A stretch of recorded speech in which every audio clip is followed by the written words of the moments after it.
This one, another one of your Haymaker case, and I'm curious your opinion on this. Deion Sanders, his son Shador, is one of the guys they're talking about as one of the top quarterbacks. Does he influence the Browns' decision at quarterback, do you think?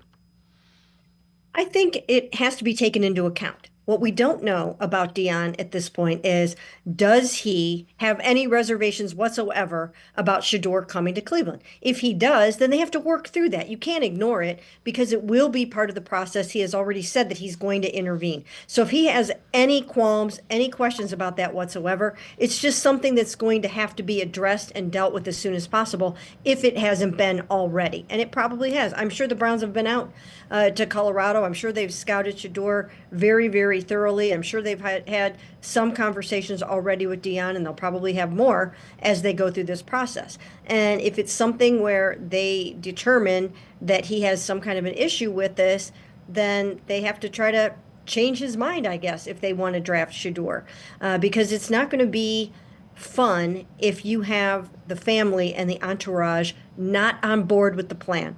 You want them on board, especially when you have a very, very strong figure, father figure like Deion involved. I mean, he's not going to sit back and let Shador's career happen for him. He's going to be very, very involved with it. So I do think it's something that you have to meet it head on and take an unflinching look at it and decide how you want to proceed. Yeah, and it's not unprecedented. Everybody points to Eli Manning, Archie Manning.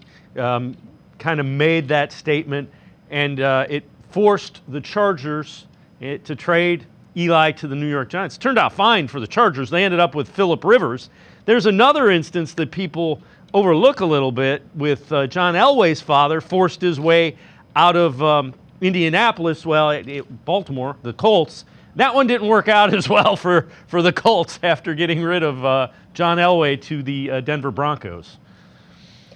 Yeah, these things do happen, and it's not something to be taken lightly. If you think that a family is going to intervene and make things difficult for you, or you go ahead and draft him and they're going to force a trade or force their hand or threaten to sit out or whatever the case may be, I mean, you just don't want that kind of drama. That's not what anyone needs right now. The Browns have had years and years and years of quarterback drama. They need something that is going to work for them over the long haul, or at least you want to try for that to happen. You never really know how these young quarterbacks are going to work out.